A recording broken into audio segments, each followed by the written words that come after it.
Assalamualaikum warahmatullahi wabarakatuh. Bismillahirrahmanirrahim. Alhamdulillahi rabbil alamin. Wassalatu wassalamu ala asyrafil anbiya'i wal mursalin Sayyidina wa maulana Muhammadinil amin wa ala alihi wa sahbihi ajma'in. Rabbi syrah li sadri wa yassir li amri wahlul 'uqdatam min lisani yafqahu qawli, amma ba'd.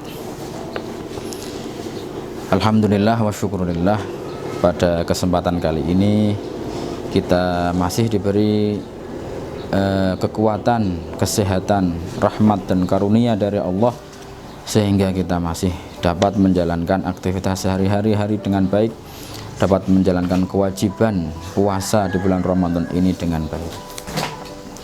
Shalawat dan salam teruntuk baginda Nabi SAW. Semoga syafaat beliau kita dapatkan nantinya pada hari kiamat. Allahumma amin. Kita akan melanjutkan membaca At-Tafsir Al-Wasit lil Qur'anil Karim. Yang kita baca yaitu tafsir surat Al-Fatihah dan Al-Baqarah. Tafsir ini ditulis atau disusun oleh beliau Syekh Muhammad Said Tontowi. Mungkin ada yang bertanya, saya melihat dalam di websitenya itu, apakah ini bukan tafsir yang dikarang oleh Imam Al-Wahidi? Katanya kayaknya ada yang berkomentar itu. Saya lihat ini hanya sama dari segi nama saja. Artinya Imam Al-Wahidi ya benar memiliki kitab tafsir 3, malahan Imam Wahidi itu ada tafsir yang yang panjang, kemudian yang pendek, dan yang tengah-tengah. Yang tengah-tengah ini beliau sebut dengan tafsir Al-Wasit. Iya benar. Akan tapi tafsir yang kita baca ini bukan tafsirnya Imam Al-Wahidi, hanya sama namanya saja. Tapi tafsir Al-Wasit yang disusun atau ditulis oleh Syekh Muhammad Said Tontowi, dan sangat jauh antara masa hidup antara Said Tontowi dengan Imam Al-Wahidi, sangat jauh sekali. Jadi beda ya, ini bukan tafsirnya Al-Wahidi, bukan. Akan tapi kitab tafsir lain yang sama dari segi namanya, tafsir Al-Wasit. Oke, sebelumnya kita telah sampai pada penafsiran basmalah. Kita telah menjelaskan tafsir lafdzul jalalah atau lafal Allah telah kita jelaskan. Kita lanjutkan sekarang. Qala al-musannif rahimahullahu taala wa nafa'ana bihi wa bi ulumihi fid dharain amin. Kita lanjutkan lafal setelah lafal jalalah. Bismillahirrahmanirrahim. Ini kan setelah lafal jalalah ada lafal ar-Rahman dan ar-Rahim. Ini mulai dijelaskan oleh musannif. War-Rahmanur Rahim sifatani mustaqqatani minar rahmah. Beliau menjelaskan lafal Rahman dan Rahim ini dua sifat yang berasal dari asal kata yang sama, yaitu berasal dari kata rahmah. Nah, rahmah itu sendiri apa? Dijelaskan, war rahmatu fi aslil lughah riqqatun fil qalbi taqtadi al ihsan. Sifat rahmah kalau diartikan ya dalam bahasa Indonesia itu kan, kalau bismillahirrahmanirrahim dengan menyebut asma Allah yang maha pengasih lagi maha penyayang. Nah, kalau rahman diartikan pengasih, Rohim diartikan penyayang. Nah, itu sih sama, karena memang berakar berasal dari kata yang sama, yaitu rahmah. Rahmah atau sifat kasih ya. Ini dalam bahasa Arab artinya riqqatun fil qalbi taqtadi al ihsan, yaitu kelembutan hati yang mendorong seseorang untuk berbuat baik. Nah, biasanya kalau orang memiliki sifat pengasih atau sifat kasih ya, ini dia akan sering berbuat kebaikan. Misalkan ia dizolimi karena dia memiliki sifat asih ya, sifat kasih, itu dimaafkan, suka memaafkan, penyabar ya, tidak suka menghina orang, tawadhu. Nah, ini sifat-sifat yang berkaitan dengan rahmah atau kasih. Wa hadzal makna la yaliku ayyakuna wasfan lillahi ta'ala. Nah, hanya saja kalau dalam bahasa manusia sifat kasih itu demikian, yaitu kelembutan dalam hati yang mendorong untuk berbuat baik, ini tidak pantas untuk Allah. sifat ini ya? Ya karena Allah berbeda dengan manusia, Allah berbeda dengan makhluk. Nah terus gimana Pak? Ya kita akan menjelaskan akan dijelaskan bahwa sifat yang sesuai atau pantas kepada Allah. Karena Allah ini salah satu sifatnya kan kita tahu sendiri, al-mukhalafatu lil hawadisi. Jadi berbeda dengan makhluk, termasuk manusia. Jadi Allah tidak sama dengan manusia. Kalau ini riqatun fil qalbi, ini kan manusia. Kalau ini terapkan pada Allah ya tidak pas, karena Allah tidak sama dengan manusia. Terus bagaimana? Ya nggak usah dipikir ya.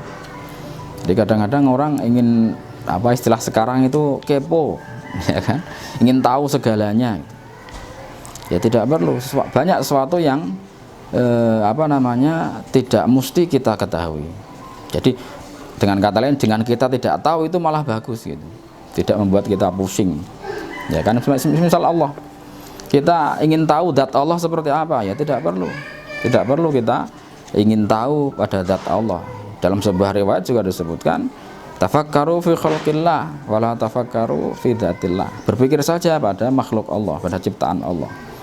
Jangan berpikir atau jangan bertanya-tanya tentang zat Allah, tidak akan sampai. Akal manusia tidak akan sampai pada untuk mengetahui zat Allah. Kalau kita ingin tahu, nantilah insya Allah kalau kita masuk surga, ya Allahumma amin, insya Allah kita akan tahu. Karena banyak riwayat yang menyebutkan Allah, meskipun berbeda pendapat ulama, Allah nanti bisa dilihat di surga. Tapi kalau di neraka ya nggak bakal tahu ya. Makanya kita berusaha untuk ke surga. Tidak akan mampu akal kita untuk mencapai zat Allah karena keterbatasan akal manusia. Makhluk Allah saja ada yang kita nggak bisa memikirkannya ya. Semisal apa? Kalau setan mungkin atau jin ya, manusia masih bisa melihatnya, masih bisa menggambarkannya ya. Tapi sekarang kalau nyawa, sampai sekarang manusia tidak ada yang bisa mendefinisikan atau bisa menggambarkan secara pasti nyawa itu sebenarnya apa. Ya kan? Semua sepakat bahwa manusia memiliki nyawa, tapi kalau ditanya nyawa itu seperti apa, nggak ada yang tahu. Malaikat juga demikian, meskipun para nabi ya, semisal baginda Nabi Muhammad SAW itu dapat melihat malaikat Jibril, akan tapi itu hanya para nabi. Manusia yang lain tidak ada yang bisa melihat malaikat. Kalau jin iya, tapi kalau malaikat tidak bisa. Untuk malaikat saja manusia tidak mampu, apalagi mencapai zat Allah ya, sangat jauh sekali. Makanya tidak perlu kita bertanya-tanya mengenai zat Allah, tidak perlu. Pikirkan saja makhluk Allah atau ciptaan Allah di alam semesta ini.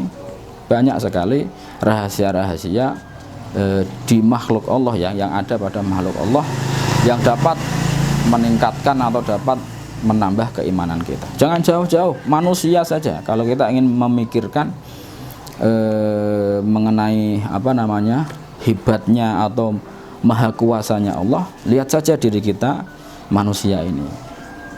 Ya, contoh kecil yang sering saya sampaikan adalah coba kita bandingkan antara telinga dengan kedua tangan. Nah, ini akan kita ketahui rahasia kekuasaan Allah. Gimana perbandingannya kedua tangan dengan kedua telinga? Ya, telinga ini sebuah contoh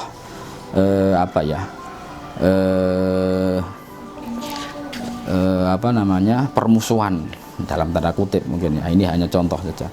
Telinga ini sebagai contoh sebuah permusuhan, sedangkan kedua tangan ini contoh persahabatan. Nah, seperti apa itu?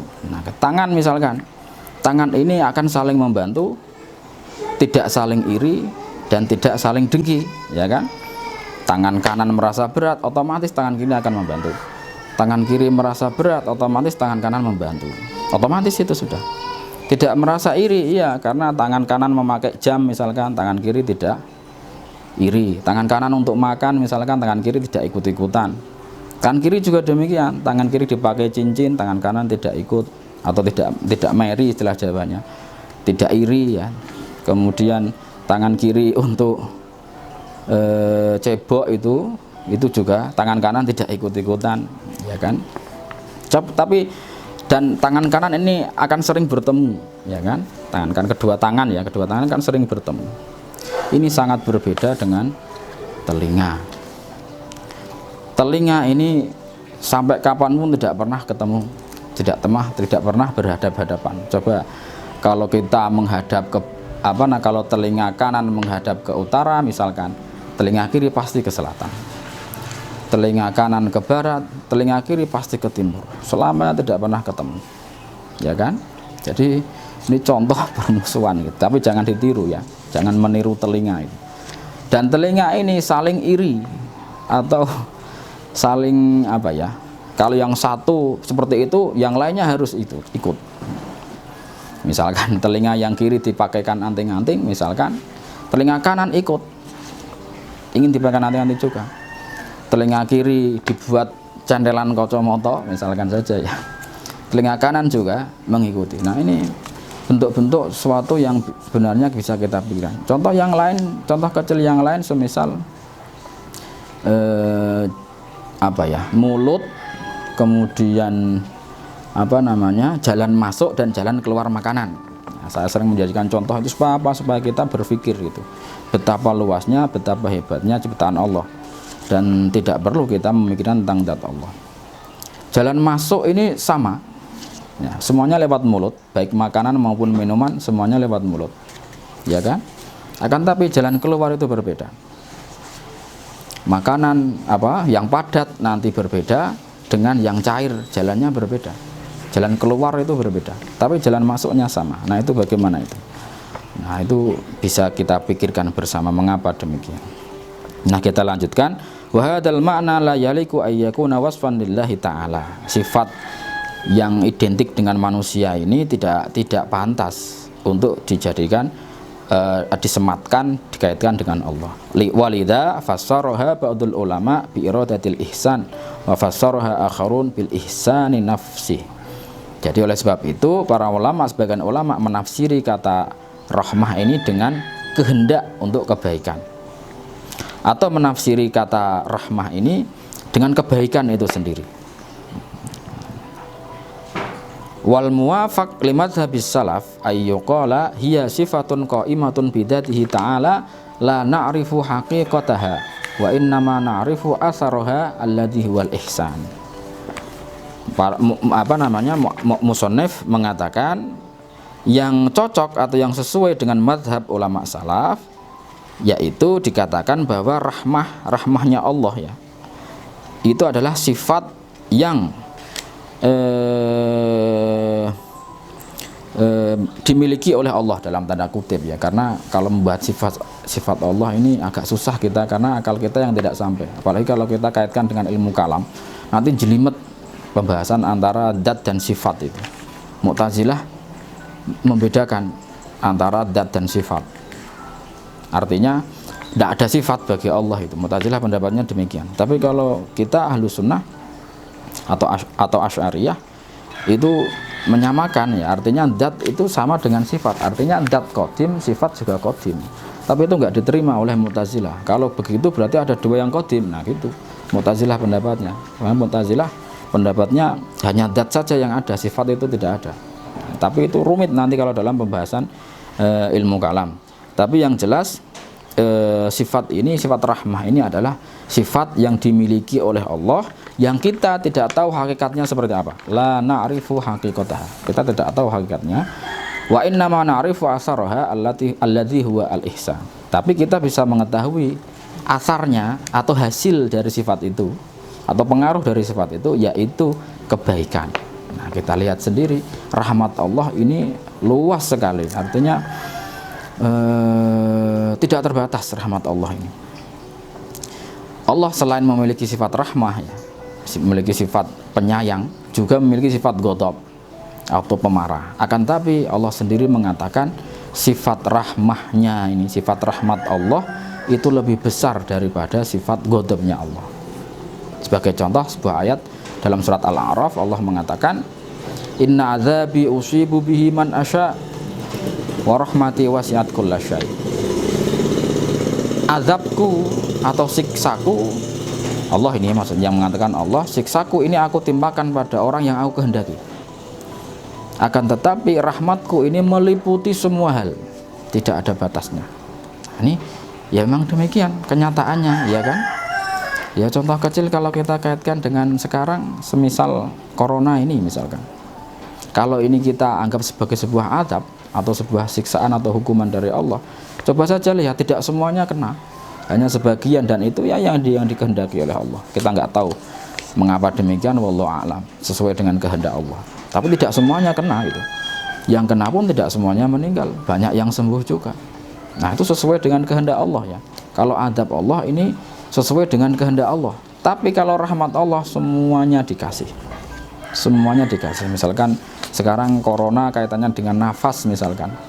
Rahmat Allah yang berupa nafas, ya, kita bisa bernafas ini karena rahmat Allah. Itu semuanya dikasih, entah beriman entah tidak. Semua orang dikasih. Ya kan? Tidak pandang bulu Gusti Allah itu. Tidak tebang pilih. Semuanya baik yang beriman, baik yang beriman tenanan atau tidak tenanan, baik yang jujur atau bohong, semuanya dikasih nafas oleh Allah.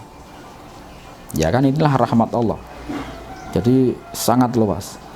Tapi kalau azab Allah atau siksaan Allah ini hanya terbatas sesuai dengan kehendak Allah. Nyatanya yang sakit, yang sekarang kena corona, katanya dengan nafas yang nggak bisa bernafas, itu tidak semuanya.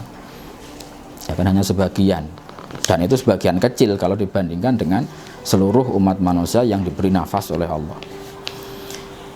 Waqad kathurat aqwalul mufassirin fil alaqah baina hataini sifataini. Fa ba'dhum yara anna ar-rahman huwa al-mun'im ala jami'il khalqi wa anna ar-rahim huwa al-mun'im 'alal mu'minina khassah. Nah, ini yang kita pakai selama ini di pesantren ya, di pesantren. Beliau menjelaskan, musannif menjelaskan waqad kathurat aqwalul mufassirin. Banyak sekali pendapat para mufassir mengenai kaitan antara dua sifat ini. Apa sih sebenarnya perbedaan antara Rahman dan Rahim? Nah, ini banyak sekali pendapat para ulama. Sebagian mengatakan bahwa lafal Rahman ini yang memberikan nikmat kepada seluruh makhluk.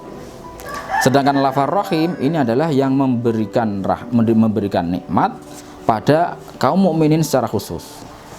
Nah, ini kan yang sering kita pakai di pesantren ketika dimaknani Jowo, ya kan? Bismillah kelawan nyebut asmane Gusti Allah Ar-Rahmani kang maha welas asih ing dalam dunia akhirat. Dunia dan akhirat semuanya dikasih. Ar-Rahimi kang maha welas asih ing dalam akhirat bloko. Ya, hanya di akhirat saja Ar-Rahim. Nah, ini salah satu pendapat saja itu. Masih banyak pendapat yang lain.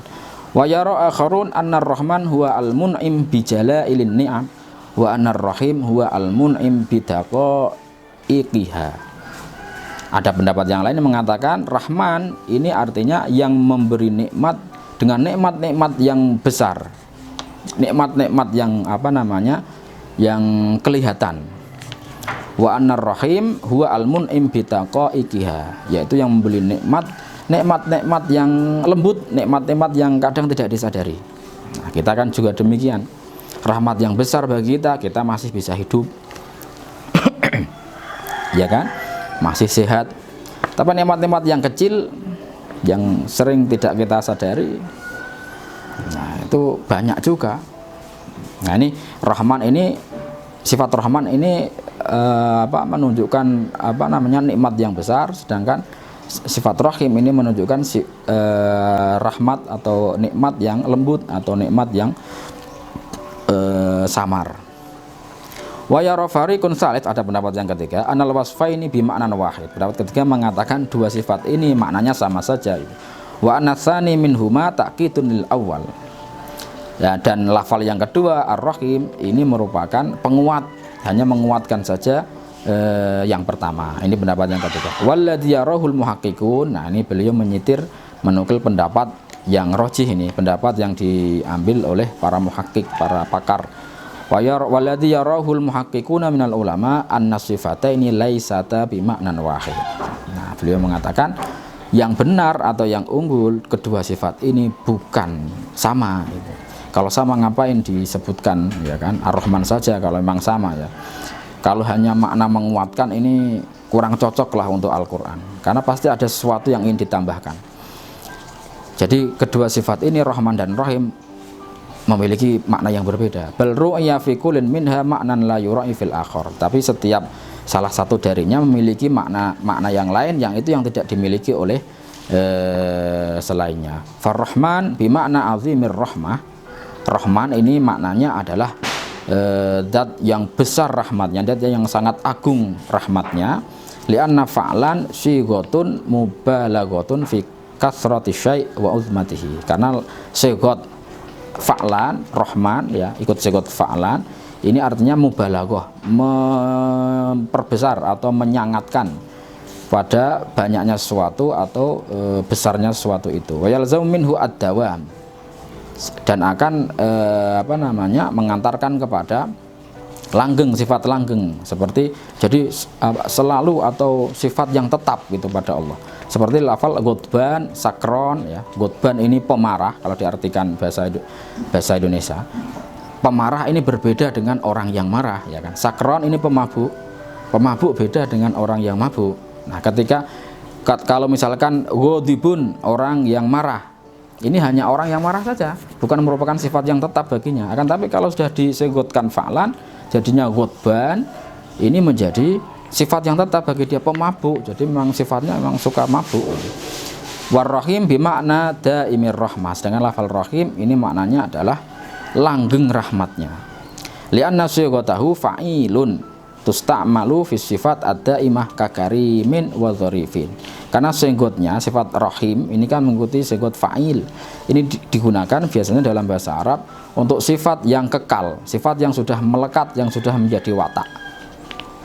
Seperti kata karim, dzarif, ya kan? Faka'annahu qila al-azimir rahmah al-azim bismillahirrahmanirrahim, seolah-olah Allah mengatakan bismillahi ar-rahman ini al-azimir rahmah ar-rahim ad-daimiha. Jadi dengan menyebut asma Allah yang maha agung rahmatnya dan maha kekal rahmat tersebut. Nah, mungkin sampai ini penjelasannya. Insya Allah akan kita lanjutkan pada pertemuan selanjutnya. Akhirul kalam, wassalamualaikum warahmatullahi wabarakatuh.